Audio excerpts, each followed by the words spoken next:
Guys আজকে আমরা বের হইলাম একটু আজাদ মসজিদ ঘুরতে গুলশানে। দেন এই যে এখন আমি গাড়ির সিটে বসেছিলাম, দেন আমরা হাতির ঝিল হয়ে যাচ্ছিলাম। এন্ড গাইজ বিশ্বাস করেন গাইজ আজকের ভিউটা এত সুন্দর ছিল, আপনারা দেখলে অবাক হবেন।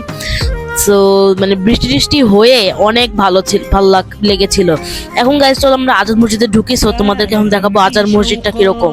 আর গাইজ এটা হচ্ছে আজাদ মসজিদের এন্ট্রেন্স, গাড়ি দিয়ে ঢোকার, আর অনেক সুন্দর ছিল ভিতরটা, এখন আপনাদের দেখাবো। আর গাইজ এটা হচ্ছে ভিতরটা, এত সুন্দর ছিল।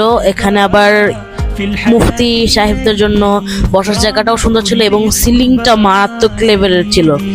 এখানে হচ্ছে ইমাম সাহেবের নামাজের জায়গা ছিল। এবং তারপর আমরা রাস্তায় বের হয়েছিলাম, একটু খেতে গিয়েছিলাম গুলশানে একটি রেস্টুরেন্টে, যা খাবারটা খুব এক্সেলেন্ট ছিল।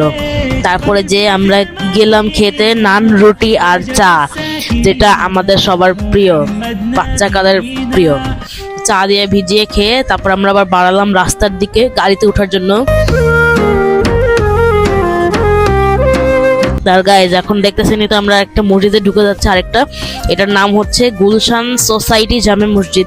দেন আমরা গাড়ি ওইখানে মসজিদের সামনে এসে পড়েছিলাম। দেন গাড়ি পার্কিং করে আমরা ঢুকতে গিয়েছিলাম মসজিদে।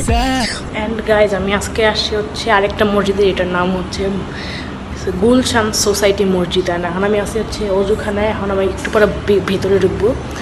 এখন আমি অজুখানায় যে ভিডিও করতেছি, অজুখানায় দাঁড়ায় ওখানে একটা মিরর। গাইজ আসলে আমি এটা ভুল বলেছিলাম, এটা অ্যাকচুয়ালি ওয়াশরুম ছিল, কারণ আমার ফাদার গিয়েছিল ওয়াশরুম। আর গাইজ মসজিদের ভিতরটা এত সুন্দর হবে আমি ভাবতেও পারি নাই। আর এখন তারপরে দেখলাম এশার আজান দিয়ে দিয়েছিল।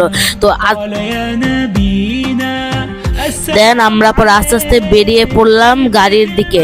আর গাইজ এই ভিডিওগুলো যদি ভালো লাগে অবশ্যই লাইক এন্ড সাবস্ক্রাইব করবেন এবং কমেন্টে বলবেন যে আমি আজকে কিরকম ঘুরেছি আর কেমন লেগেছে ভিডিওটি।